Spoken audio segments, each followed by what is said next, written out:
Next, I'd like to welcome Tim DeChristopher, who's from the Climate Disobedience Center.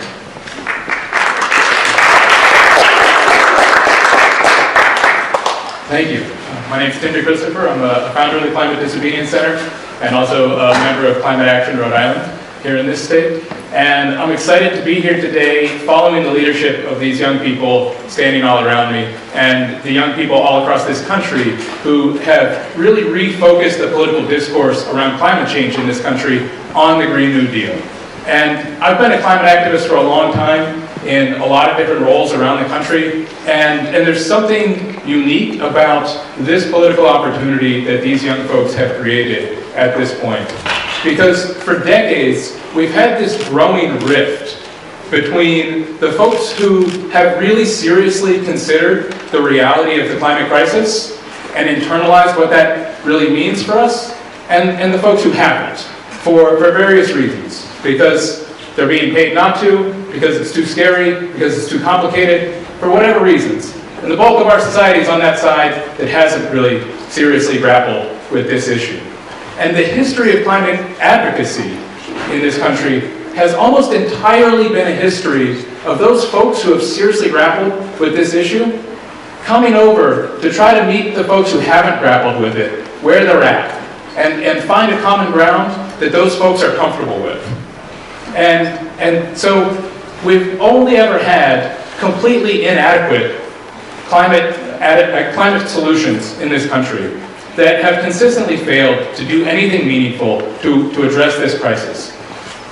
And time again, we've got this long history of failed attempts of folks who understand what an existential crisis we're in terms of climate change, who have ventured into this sort of void in between that reality of the climate crisis and the irreality of those ignoring it. And they've ventured into this sort of mindless void where the experts tell us that political feasibility lives to try to craft solutions there. And what's exciting about this push for a Green New Deal is that finally there's a sizable chunk of the climate movement that is saying, we're not going to do that anymore.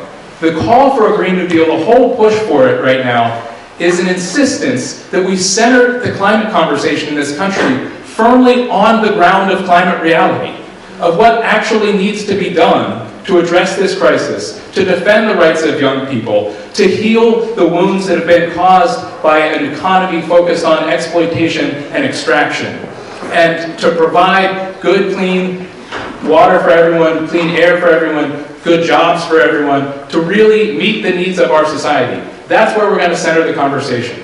And we might not have all the answers with that. We might have to make compromises from that position, but that's where we're going to hold the conversation. That has been the demand coming out of this movement. And that's what really creates an opportunity for real hope here, where we've never had hope that starts with the irreality of climate denial or climate apathy or watering down the nature of the crisis. Because there's no way we can get from that point to an adequate solution. So now we're here saying this is where the conversation is going to happen. And if folks want to be a part of that conversation of how we grapple with climate change, they have to be willing to step off that safe territory of climate denial and climate avoidance and apathy and step over to this side of climate reality.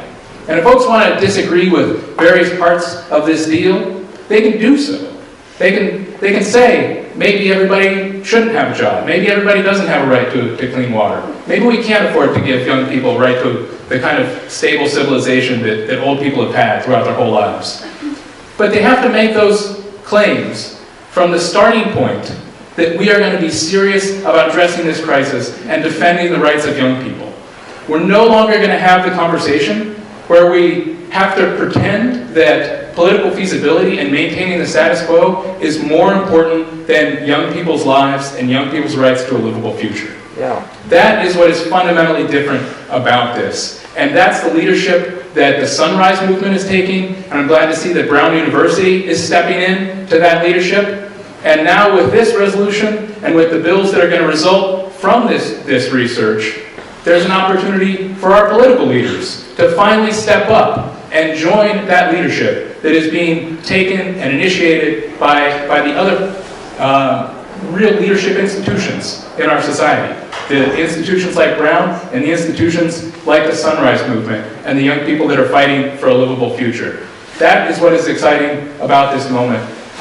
And for folks who say they don't really know what the Green New Deal is, that's what it is. It's this moral statement that we are going to have this climate discourse on the grounds of climate reality and on the grounds of young people's right to a livable future. That's where the conversation is going to live from now on. And anybody who wants to be a part of it has to come over to that territory of climate reality. Thank you all for being here.